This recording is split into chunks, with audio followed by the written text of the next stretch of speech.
মির্জা ফখরুল ইসলাম গণমাধ্যমের সাথে কথা বলবেন। আমরা একটু ব্রিফিংয়েই ঢুকে যেতে চাই যে তিনি গণমাধ্যমের কাছে আসলে বক্তব্য রাখবেন।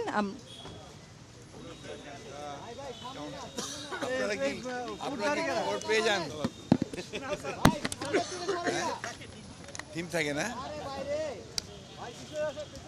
ভাইয়া একটু চাপেন।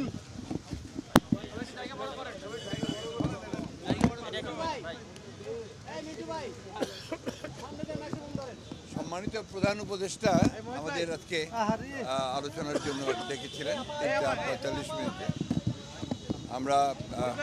আমি খসরু সাহেব, সালাউদ্দিন সাহেব, আমরা এসেছিলাম।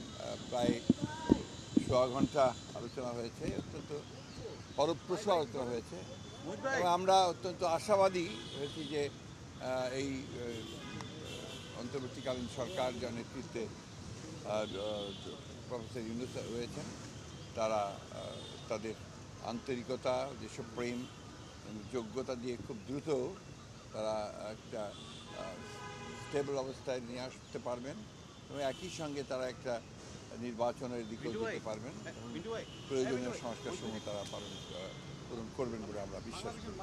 আজকে আমাদের আলোচনা অত্যন্ত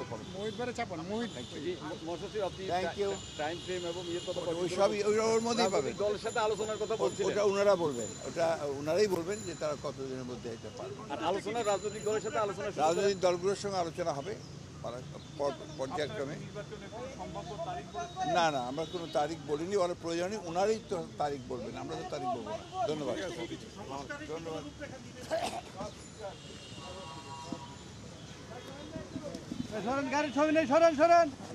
তানিয়া যেটি বলছিলেন যে রাজনৈতিক দলগুলোর সাথে আসলে বৈঠক চলমান থাকবে এবং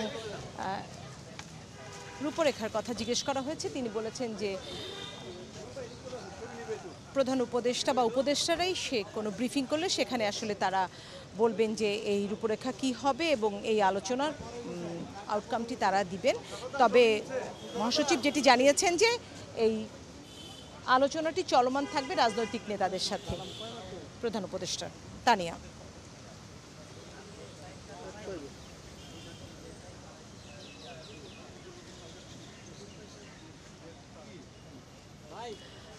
প্রধান উপদেষ্টার সাথে বৈঠক শেষে বিএনপি মহাসচিব মির্জা ফখরুল ইসলাম আলমগীর এবং আর দুজন নেতা তারা বেরিয়ে গেলেন এই মাত্র প্রধান উপদেষ্টার ভাষণ থেকে।